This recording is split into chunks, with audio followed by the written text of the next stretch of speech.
Not all hauntings leave claw marks and cold spots. Some just hollow you out from the inside. Tonight, I'll dig up a tale buried deep beyond Wren Hollow Road, about a house that doesn't want you to leave. Because once you cross its threshold, you're already part of the woodwork. Listen carefully, and don't answer the doorbell. You ever hear about the Mullen family? Out by Wren Hollow? Most people around Goreville don't talk about 'em. They just tighten their lips and pretend they forgot. But they didn't. Not really. See, there's a house out there, just past the Dead Oak Bend. And it ain't abandoned. It ain't haunted either. It's hungry. Back in the fall of 1973, the Mullins moved in. Mom, Dad, 2 kids. Caroline and Ben. Ordinary folks. Maybe a little too ordinary for a place like this. They didn't know the last owners had vanished. No moving trucks, no for sale signs. Just gone. Like dust caught in a closing fist. The townsfolk didn't welcome him either. Didn't help unload.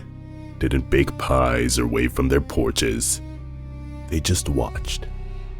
Watched like cattle watched the butcher.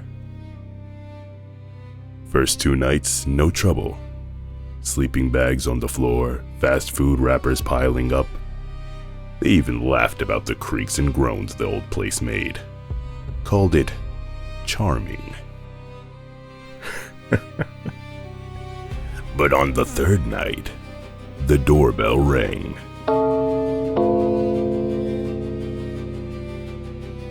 When Mr. Mullen opened the door, nothing there. Just the dark breathing heavy on the porch. He slammed it quick, told himself it was some prank. Kids, maybe. But when he turned around, the house had changed.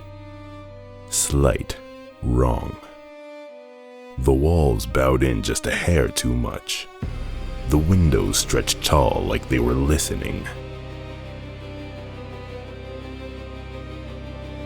At breakfast the next day, little Coraline told her folks, "The Hollow Man came last night. He lives in the walls." They laughed it off. They shouldn't have. By the 5th night, you could hear the house breathing. First, up in the attic. Long, wheezy gasps. Then the walls. Then right beneath the floorboards. When you lay down to sleep, it was like settling on the chest of something alive. Something big and patient. Mr. Mullen tried to get out, packed up the family in a frenzy, didn't even bother folding clothes. But the car wouldn't start, dead as the air around them. The road back to town? Gone. Just mist and wild grass where the pavement should have been. Caroline said it best. "We can't leave. He's picked us." That night, the front door opened on its own, and it stepped inside.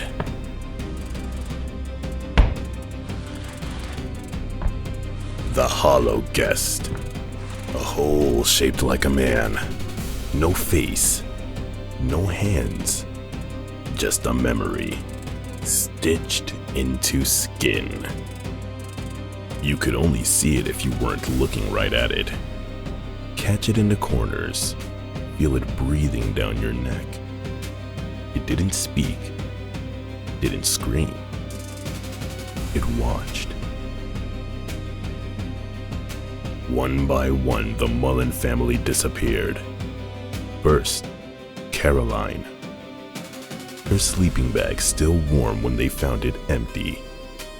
Then Ben, gone between blinks. Then Mrs. Mullen, her last scream swallowed up in the crooked walls. Mr. Mullen tried bargaining, crying, praying. It didn't matter. By the 7th night, only he was left. And the Hollow Man waited, perched in the living room, like a spider fat with grief. They say Mr. Mullen offered up everything he had. Memories, blood, his name. But the Hollow Guest didn't want those things.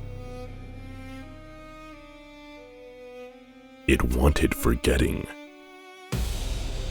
And by morning, Mr. Mullen was nothing but a whisper woven into the wood grain.